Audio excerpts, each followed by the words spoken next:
Hi, my name is Lily Doe and welcome back to another video. For today's presentation, I'm going to be focused more on the specifiers that are there for depressive disorders. My cat will be going in and out of the frame. She's a little needy today, so hopefully she isn't too much of a nuisance. I got my notes here, so let's get started. So here's just a slide of my outlines, doing a quick introduction of depressive disorders, and then some of the specifier criteria that exist within the DSM-5 TR. We'll wrap this up with another short clinical presentation, some different diagnostic approaches, treatment plans, and see how everything ties together. So depressive disorders kind of encompasses a range of conditions, with major depressive disorder being the most prevalent. They are defined by persistent sadness, lack of interest, and significant functional impairments. Depression impacts millions of people around the world, and is a leading cause of disability. Depression can have such an impact on the mind, the physical body, spiritually, financially. It can present in so many different ways. Being able to identify it early and start a treatment plan early is very crucial to improve patients' quality of life and the overall outcome for them in the long run. So what are specifiers? In the DSM-5, it kind of helps you get a better understanding of what patients are kind of going through. Specifiers are used to provide additional context to a depressive disorder diagnosis. They help clinicians tailor the treatment plans, tailor the therapy that is offered for patients. There are several different specifiers out there, kind of detailed out in the DSM-5.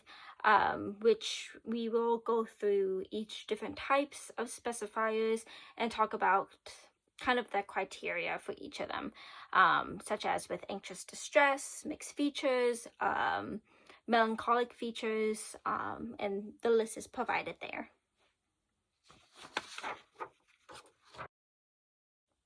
So starting with anxious distress. So at least two of the following should be present. So restlessness or feeling keyed up, difficulty concentrating due to worry, fear of something awful happening, feeling tense or losing control. Some clinical implications: there are higher risks of suicide and poor treatment outcomes with patients who have this specific specifier with their depressive disorder. So it's very important to screen patients who may show a little bit of anxious distress on whether or not they have suicidal ideations, previous attempts, whether they present a harm to themselves immediately now, and do they need to be hospitalized now. It's important to open up that conversation. And in order to establish a conversation like that, it's important to have good rapport with your patients so they're comfortable opening up to you. So the next specifier is with mixed features. With mixed features, it applies when a depressive episode includes some symptoms of mania or hypomania, but does not meet the full criteria for bipolar disorders. It requires a very careful evaluation to ensure accurate diagnosis. When it comes to bipolar 1 and 2, I will be uploading a different video for that soon, just to have a better understanding of what the criteria are to meet bipolar 1 or 2. So with melancholic features, it involves a lack of pleasure in nearly all activities, and physical symptoms such as early morning awakenings or significant weight changes. This specifier often indicates a more severe form of depression. So a depressive disorder with atypical features is marked by mood reactivity. There's improvement in mood when positive events occur, and symptoms like increased appetite or hypersomnia. This specifier highlights a distinct subtype of depression. So pay attention to patients who present with weight gain, hypersomnia, leaden paralysis, or interpersonal sensitivity. Next is with psychotic features. So this involves delusions or hallucinations. Mood congruent psychotic features are consistent with depressive themes, whereas mood incongruent features may include paranoia or grandiosity. I never know how to pronounce that word correctly. So what is the approach for your initial evaluation to patients? Comprehensive patient history will always be the first line. Taking an inventory of how your patient is feeling, what they've been feeling the past few months. Does it change with social settings? How long has it been going on? The duration? Have they had these previous symptoms before? If the answer is yes, you want to take a deep dive of, did you have a treatment option before? Did the treatment work? Did you stop it? Are you still on it? So being able to know the follow-up questions to ask your patients to kind of get the most thorough history that you can.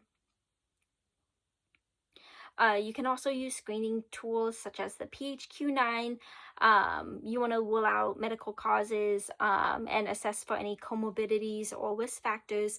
I did a deeper dive on initial patient approaches when it comes to major depressive disorder in a previous video that I had uploaded. And it's kind of following the same guidelines for this as well.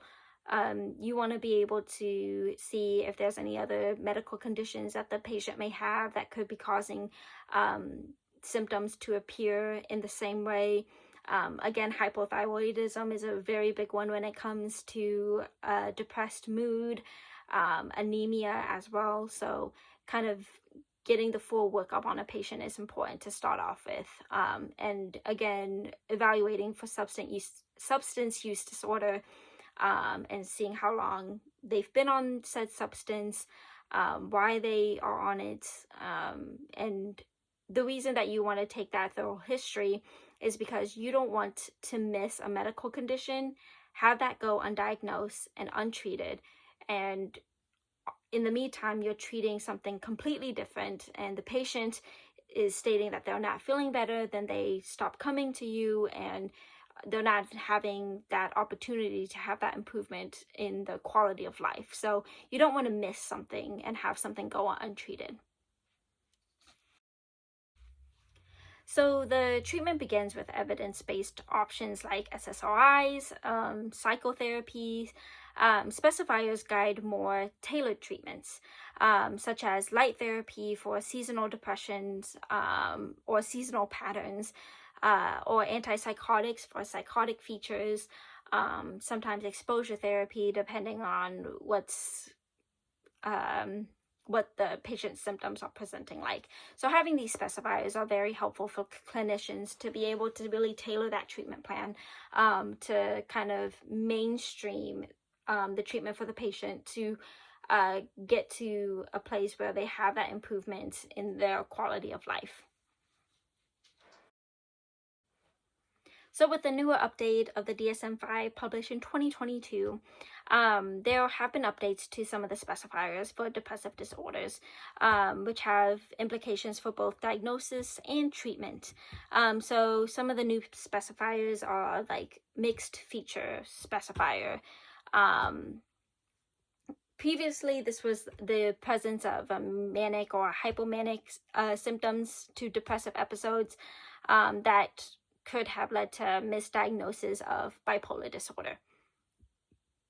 Now, if a patient has at least 3 symptoms of mania or hypomania during a depressive episode, like increased energy, flight of ideas, or decreased need for sleep, but does not meet the 4 criteria for a manic or hypomanic episode, then the mixed feature would be applied. This change kind of acknowledges the spectrum of mood disorders to help clinicians better target treatment, such as careful consideration of mood stabilizers versus like the standard antidepressants. Another criteria is with peripartum onset. Previously, this was referred to postpartum depression that was focused primarily in the period after childbirth.